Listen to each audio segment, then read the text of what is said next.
pela oportunidade.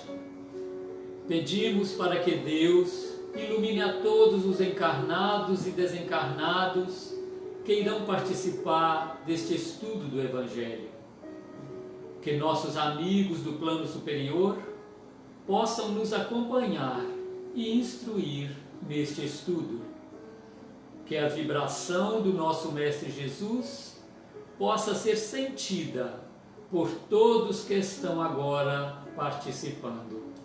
Que assim seja. Olá, companheiros, amigos da doutrina espírita, companheiros que nos assistem pela primeira vez, sejam todos muito bem-vindos. Nós estamos aqui no Centro Espírita Amor, Luz e Caridade, no bairro Iguaçu, em Ipatinga. Então, o estudo desta manhã é exatamente para nos fazer refletir em nossa vida, na nossa intimidade, no conheça-te a ti mesmo, para nos livrar e saber conviver com as aflições. Então, muitas vezes reclamamos, estamos desesperados por falta de confiança em Deus. Porque Deus é soberanamente justo e bom e não coloca fardo pesado em ombros fracos. Então nós sabemos, temos a certeza que o que vem para nós, nós daremos conta. A nossa confiança no Pai, que nos vai proporcionar esta força, esta coragem, esta certeza de que iremos vencer. E quando se fala a justiça das aflições, é a justiça divina, nada é por acaso. Então nós vamos ver que o Evangelho de Jesus é muito claro quando se fala das bem-aventuranças. Lá no capítulo 5 do Evangelho segundo o Espiritismo, que se trata de bem-aventurados aflitos, nós vamos ver lá em Mateus 5, 4, 6 e 10, quando diz assim: bem-aventurados que choram, pois que serão consolados. Bem-aventurados famintos e os sequiosos de justiça, pois que serão saciados. Bem-aventurados que sofrem perseguição pela justiça, pois que é deles o reino dos céus. Quando será essa bem-aventurança? Como esta justiça? Como entender? Estamos aqui só para sofrer? E tem mais: bem-aventurados vós que sois pobres, porque vós é o reino dos céus. Bem-aventurados vós que agora tendes fome, porque sereis saciados. Ditosos sois vós que agora chorais, porque rireis. Está em Lucas 6, 20 e 21. Mas, ai de vós ricos, que tendes no mundo a vossa consolação. Ai de vós que estáis saciados, porque tereis fome. Ai de vós que agora rides, porque sereis constrangidos a gemer e a chorar. O que nós podemos entender dessas passagens do Cristo? Nós estamos aqui então só para ter fome, para ser pobre, para chorar? Como será? Como entender dessas colocações? Como vivenciar em nosso dia a dia estes ensinamentos? Certamente nos leva a pensar numa vida futura. Quando que seremos recompensados por isso? E será que é só ser pobre? É só ter fome? É só sofrer? Não, com certeza. É como estamos passando por isso. Como estamos vivendo na pobreza. Como estamos passando diante das nossas dificuldades. Aí está a diferença. Como? É reclamando? É blasfemando? Esta é a grande diferença para todos que conhecem o Evangelho, conhecem e entendem o Evangelho e se esforçam por vivenciar a cada dia. Vivenciar o Evangelho em tempos bons, em tempos fáceis, é muito tranquilo. Mas diante das dificuldades, Deus esqueceu de mim. É assim que vamos falar? Depois que eu assumi esta religião ou aquela religião, eu sofro em problema. Eu estou cada dia em mais dificuldade. Por que que antes que eu não tinha religião, eu não tinha nada disso? Porque eu não tinha força. Eu não iria aguentar as dificuldades. E o Evangelho é exatamente para me dar essa força para superar as dificuldades. E aí nós vamos buscar o entendimento da justiça das aflições. O porquê das aflições. Somente na vida futura podem efetivar-se as compensações que Jesus promete aos aflitos da terra. Sem a certeza do futuro, estas máximas seriam um contrassenso, mais ainda, seriam um engodo. Mesmo com essa certeza, dificilmente se compreende a conveniência de sofrer para ser feliz. Dizem, para se ter maior mérito. Olha só, mesmo confiando em uma vida futura, mesmo tendo a certeza que Deus irá nos compensar, conforme tivermos passado por essa dificuldade, conforme tivermos expressado a nossa confiança nele, é que vamos ter esta recompensa. E mesmo assim, ainda fica aquela dúvida em nós, né? Será que precisa sofrer para ser feliz? Mas o sofrimento, ele tem o grau do nosso entendimento, da nossa aceitação, quando nós compreendemos esta proposta do Mestre, nós não vamos sofrer, ou vamos sofrer menos, porque nós vamos compreender o porquê estamos passando por essas dificuldades. E aí eu entro naquelas queixas. Eu sei que não vai dar certo, ó dia, ó vida, ó azar, somente queixas. E essas queixas é que nos promovem a extensão do sofrimento. Vamos estender por mais dias o nosso sofrimento. As nossas queixas só nos fazem sofrer mais. Não resolvem problema algum. A prece sim, orar a Deus, a confiança através da oração que nos vai sintonizar com o Pai e diminuir a densidade dos nossos sofrimentos. Mas então pergunta-se, por que sofrem uns mais que os outros? Por que será que sofrem uns mais que os outros? Não somos todos filhos do mesmo Pai? Vamos refletir na nossa família. Somos todos iguais na nossa família? Nem fisicamente, nem emocionalmente, nem na nossa capacidade de entendimento. Cada um de nós trazemos aquilo que já construímos. É a nossa individualidade. E Jesus nos disse, faça a sua luz brilhar. Vós sois deuses. Temos a sementinha divina dentro de nós. Precisamos regá-la com a compreensão, com a humildade, com a tolerância, com a paciência, com a aceitação do outro como ele é. E perguntamos mais, por que nascem uns na miséria e outros na opulência, sem coisa alguma haverem feito que justifique essas posições? Será que não fizemos nada para justificar essas posições? É só porque Deus quer? Qual pai terreno, vamos falar do pai terreno, faria isso com teus filhos? Permitir que um nascesse pobre, além de pobre, muitas vezes com algumas deficiências, e outros nascessem rico, com corpos perfeitos. Qual pai terreno faria isso? E nosso Pai Celestial, soberanamente justo e bom, por que Ele permite que nasçamos nessas diferenças, com estas diferenças? Por quê? Não é uma pergunta interessante? Por que uns nada conseguem, ao passo que a outros tudo parece sorrir? Não é isso que vemos? A diferença está em tudo. Cada um naquilo que já construiu. Faça sua luz brilhar. Então, já fizemos. Já trabalhamos em nós esse lado divino que Jesus disse para nós trabalharmos, fazer a nossa luz brilhar.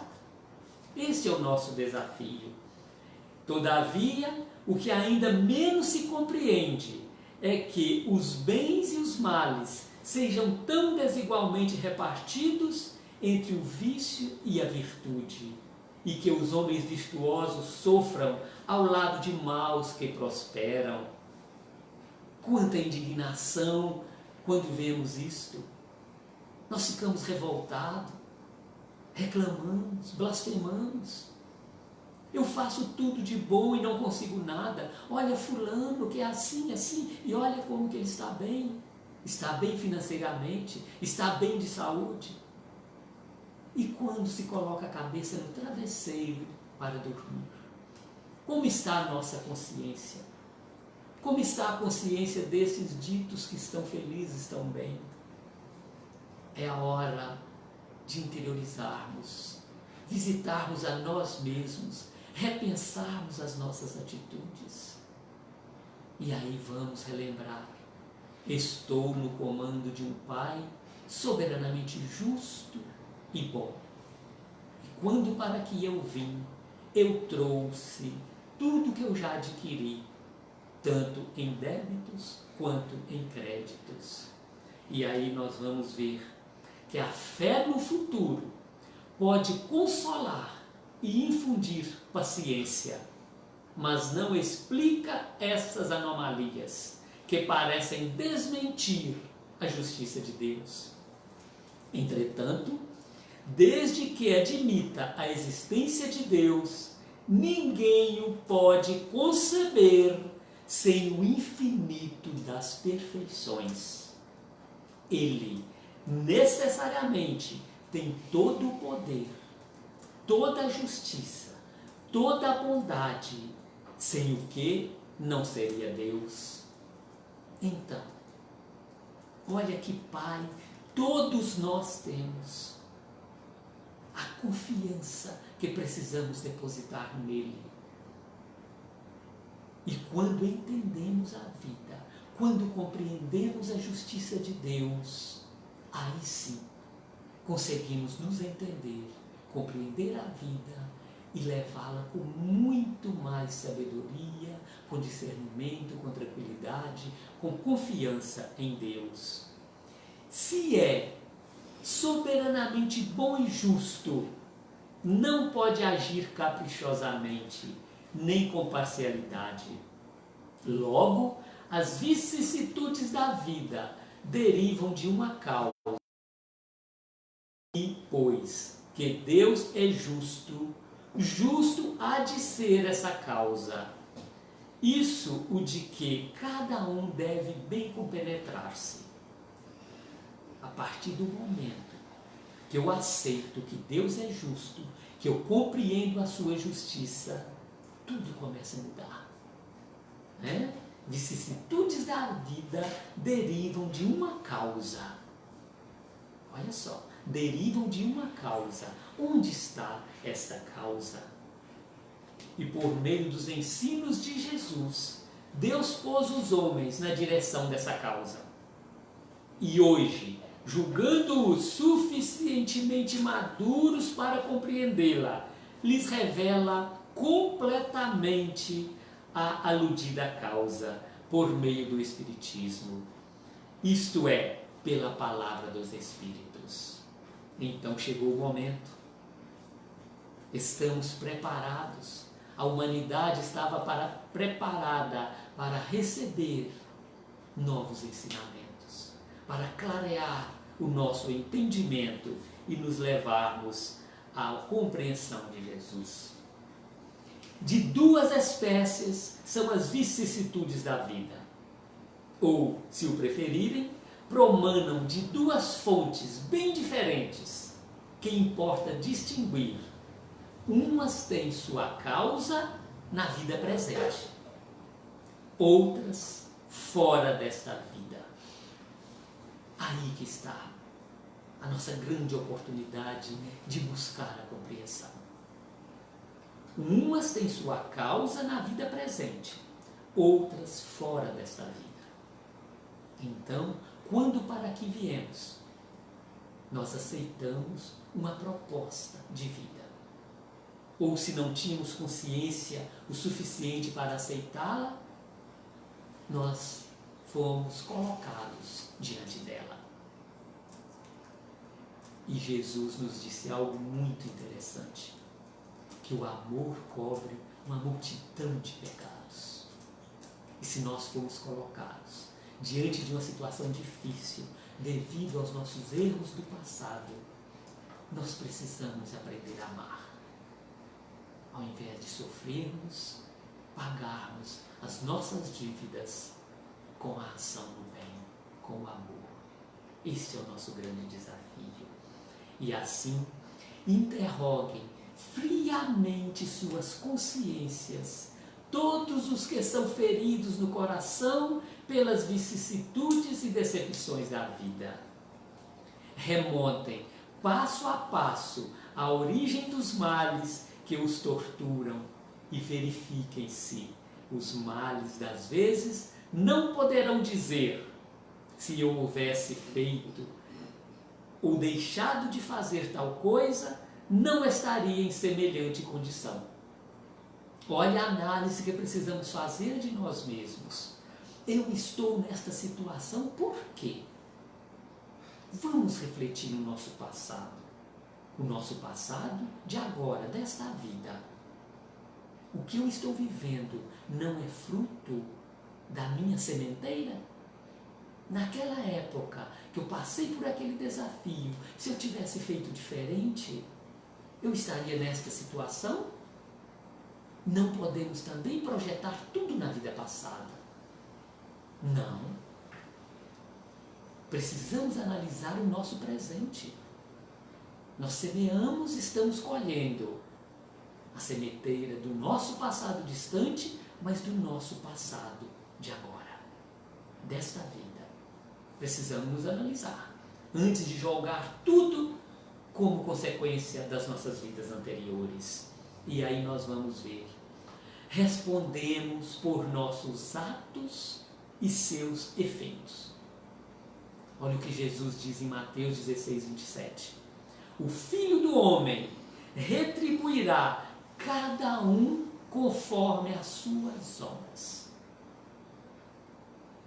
Cada um conforme as suas obras. Embainha a tua espada, pois todos os que lançam mão da espada, a espada perecerão. Nos diz Jesus em Mateus 26, 52. Quem fere pela espada perecerá. Olha a lei de causa e efeito. Quem semeia, colherá. O que a doutrina espírita faz é nos proporcionar o raciocínio da fé em Deus, buscando a compreensão do que Jesus nos quis dizer. E se Ele nos mandou o Espiritismo, nos enviou esses ensinamentos através dos Espíritos, para nos facilitar a compreensão destes ensinamentos, nos abrir o entendimento para o que Jesus quis dizer há mais de 2000 anos. Mas Ele disse que no momento exato nos enviaria o Consolador para nos lembrar o que Ele tinha dito e nos dizer algo que Ele não podia dizer naquele momento, devido à nossa incapacidade de compreensão. E aí vem a pergunta 258 do Livro dos Espíritos. Quando, na erraticidade, antes de começar nova existência corporal, tem o espírito consciência e previsão do que lhe sucederá no curso da vida terrena? Então, quando estamos lá no plano espiritual ainda, temos essa consciência do que nos sucederá quando aqui chegarmos? Vem a resposta. Ele próprio escolhe o gênero de provas porque há de passar. E nisso consiste o seu livre-arbítrio. Então, veja só. Nós, ainda no plano espiritual, conscientes de tudo que fizemos, de tudo que construímos, de débitos que adquirimos, nós nos propomos, aceitamos o retorno à Terra com o perfil necessário à reparação de nossos atos. Não é Deus, então, que lhe impõe as tribulações da vida como castigo? Olha a pergunta. Não é Deus, então, que lhe impõe as tribulações da vida como castigo. Nada ocorre sem a permissão de Deus, porquanto foi Deus que estabeleceu todas as leis que regem o universo. Ide agora perguntar por que decretou ele esta lei e não aquela?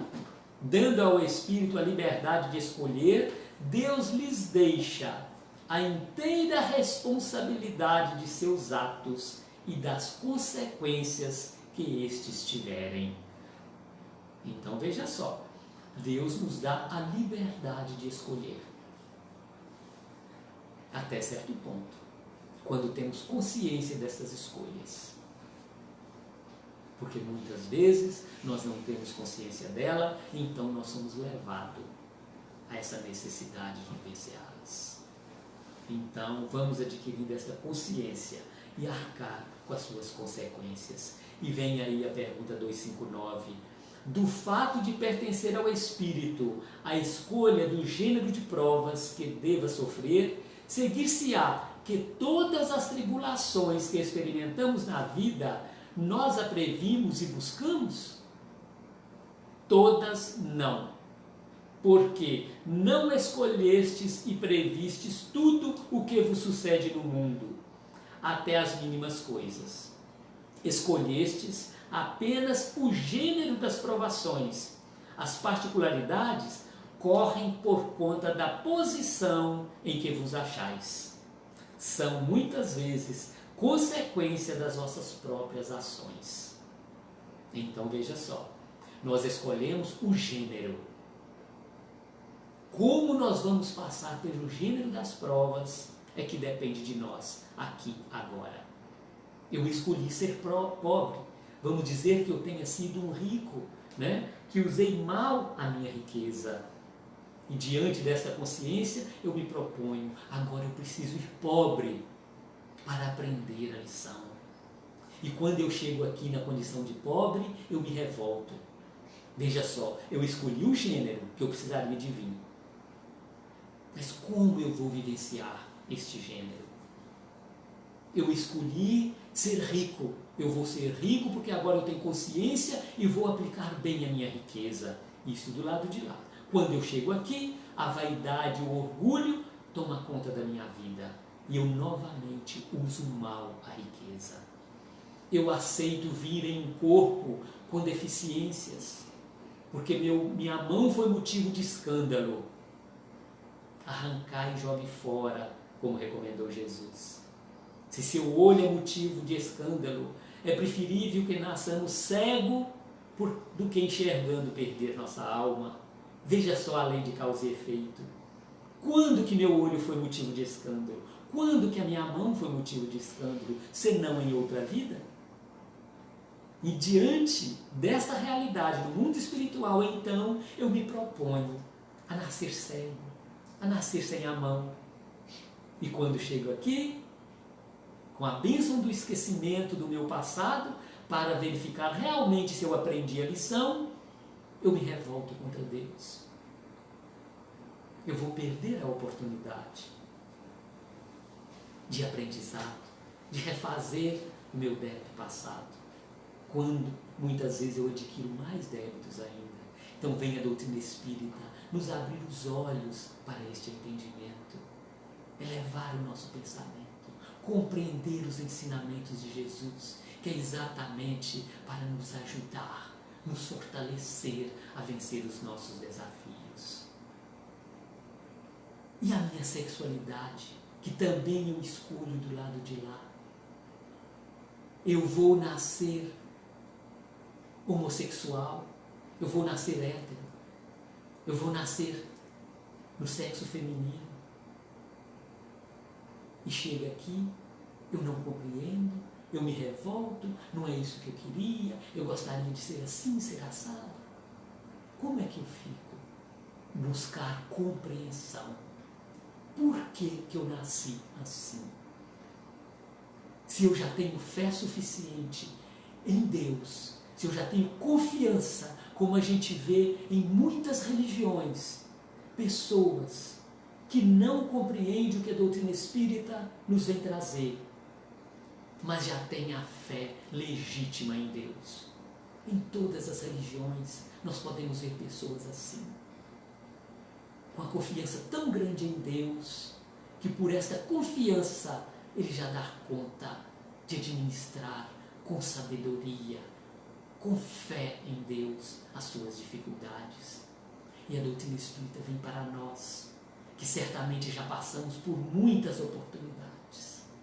Ela vem agora nos dar esta chance de falar claro, para exercitar a nossa compreensão em Deus e sofrermos menos diante desta clareza. E aí vem outra pergunta, a 335.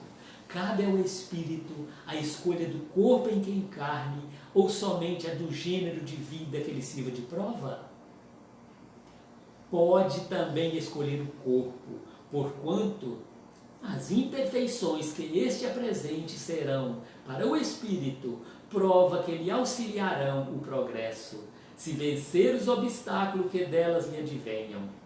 A escolha, porém, nem sempre depende dele, mas isso não obsta a que peça que seu corpo seja tal ou qual. É o que eu já disse, né? O corpo em que nascemos nele, muitas vezes pode ter sido escolhido por nós mesmos, e muitas vezes não. Quando não temos essa consciência, nos é imposto sim, para passarmos por esta necessidade e vermos e analisarmos como estamos passando por ela. Se já temos conhecimento suficiente para administrá-la com sabedoria. Então nós vamos entender que nas dificuldades e aflições da estrada, recolhemos recursos à própria iluminação e engrandecimento. Ver passar obstáculos como ver correr nuvens. Emmanuel nos diz, lá no livro Pão Nosso, no item 82, esta mensagem: nas dificuldades da vida é que vamos recolher os recursos para engrandecimento. E como recolher esse recurso? Através da nossa certeza de que Deus nos ampara, Deus nos fortalece, nos dá a certeza de que estamos no lugar certo, com as pessoas certas. É esta a proposta da doutrina espírita, através dos estudos, da busca do conhecimento, na busca das atividades de caridade, é que vamos nos fortalecendo. Então, quando estamos nas aflições, quando estamos passando por desafios em nossa vida, precisamos buscar os recursos que são oferecidos por Deus e que a doutrina espírita, no momento, nos traz com tanta clareza, com tanta facilidade para o nosso entendimento.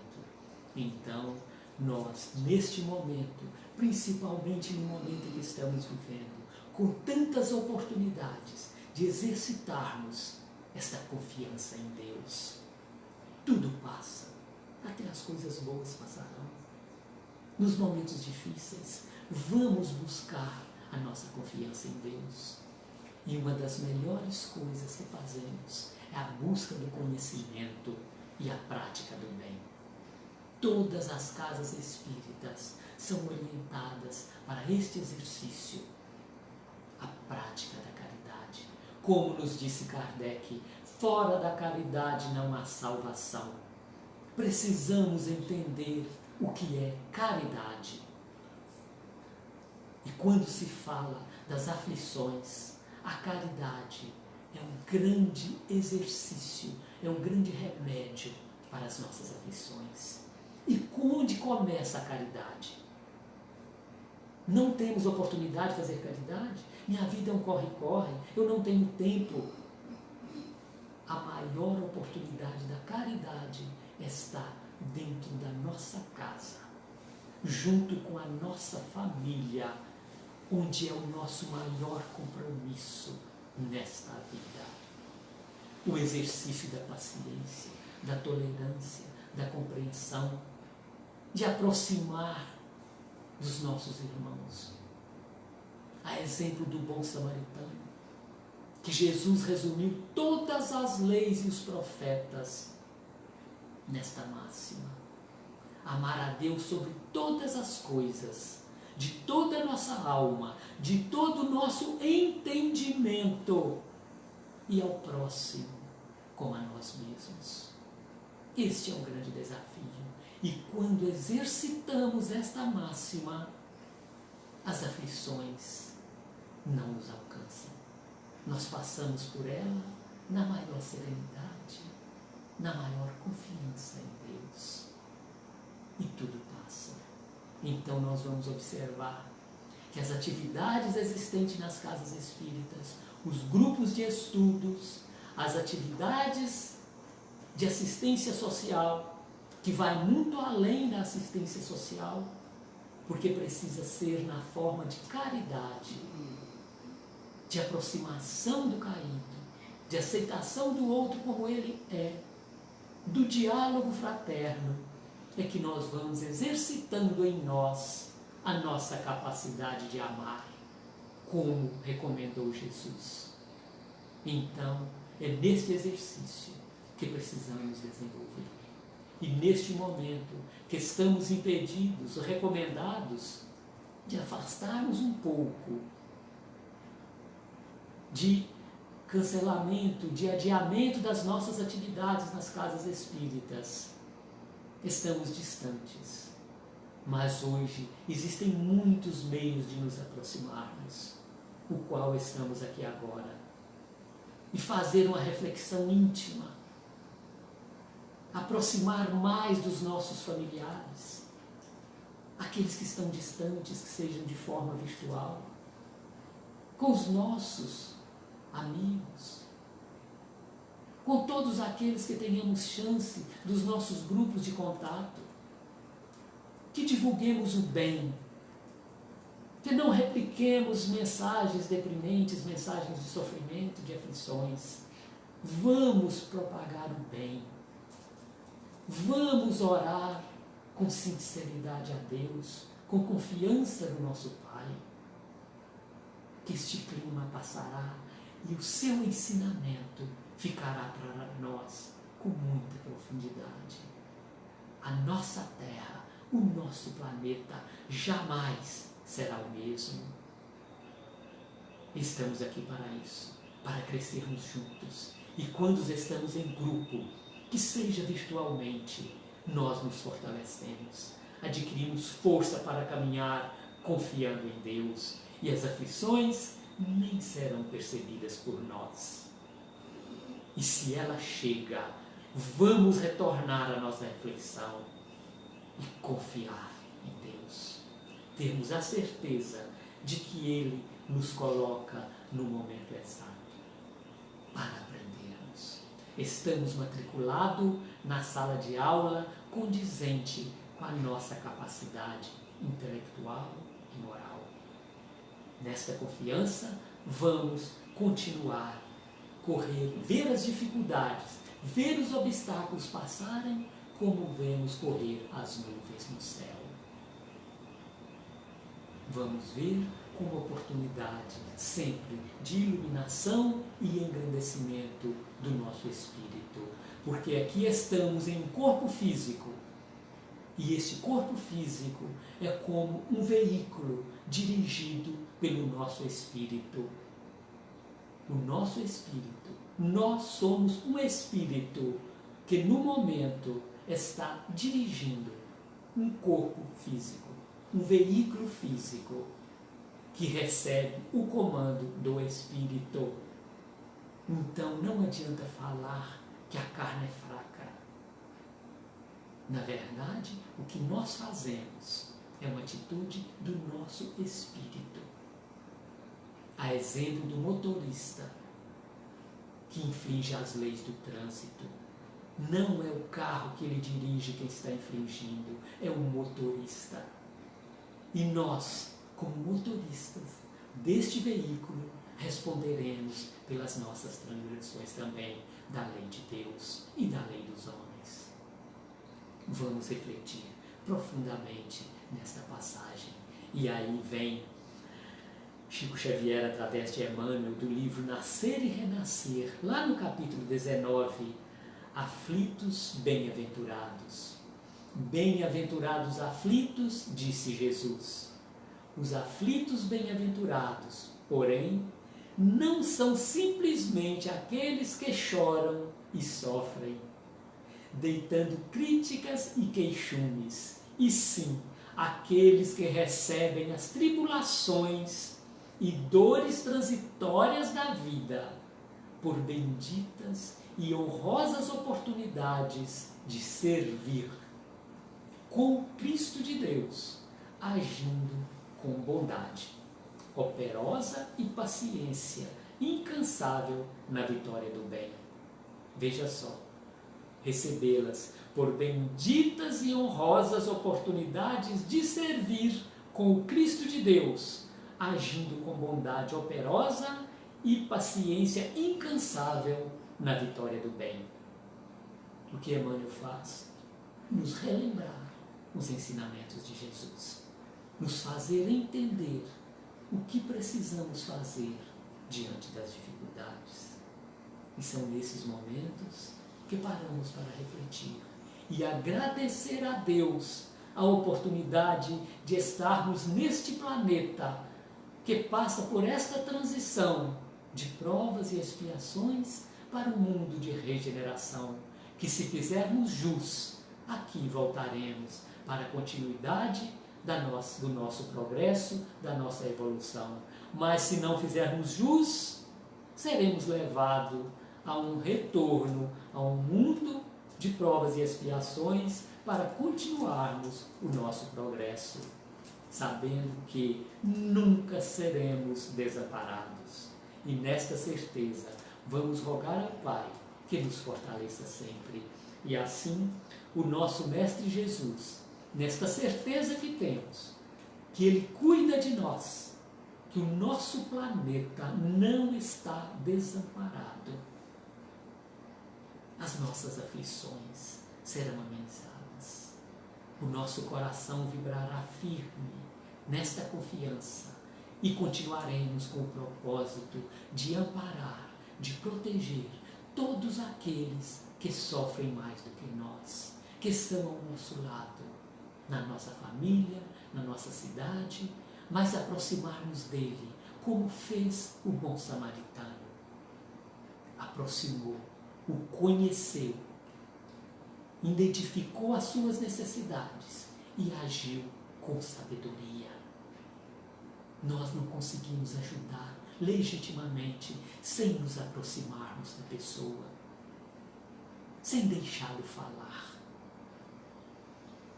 E o nosso grande e maior compromisso, como já foi dito, se chama família. A nossa família é o nosso cadinho para nos levar às grandes experiências. Vamos aprender a aproximar dos nossos familiares. Vamos aprender a ouvir. Vamos aprender a apresentar a outra face recomendada pelo Cristo. Quando alguém gritar conosco, vamos falar baixo. Quando falar mal de nós, vamos falar o bem. Quando chegar reclamando, vamos falar das vitórias, das bênçãos celestiais. Não vamos entrar na sintonia do mal. Vamos permanecer nesta sintonia do bem, agradecendo a Deus por esta grande oportunidade que nos está concedendo, de conhecermos a doutrina espírita, de nos levarmos a esta reflexão profunda do Evangelho de Jesus, que há mais de 2000 anos nos deixou estes ensinamentos, e que eles possam então ser expressados em nossas atitudes, em nossas ações, onde quer que estejamos, confiando sempre no Pai, que cuida de nós sempre. Que Jesus nos ilumine, nos fortaleça e possamos, nesta semana que se inicia, vibrarmos em outra dimensão, na dimensão do bem e da paz. Que Jesus nos abrace a todos, abrace a todos os nossos familiares, abraçando a todo o nosso planeta Terra, a nossa família, a nossa intimidade. E assim, amado Mestre Jesus, mais uma vez, queremos lhe agradecer, Senhor, por tantas bênçãos nos tem concedido. Lhe agradecer, Senhor, pelos pioneiros da doutrina espírita que neste planeta veio trazer para nós, Senhor, tamanhos ensinamentos, Jesus.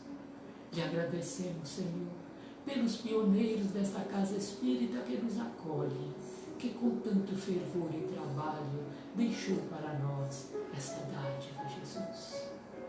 Muito obrigado, Senhor, pela bênção da vida, pela oportunidade do crescimento. Envolva-nos, Senhor, hoje e por todo sempre. Que assim seja.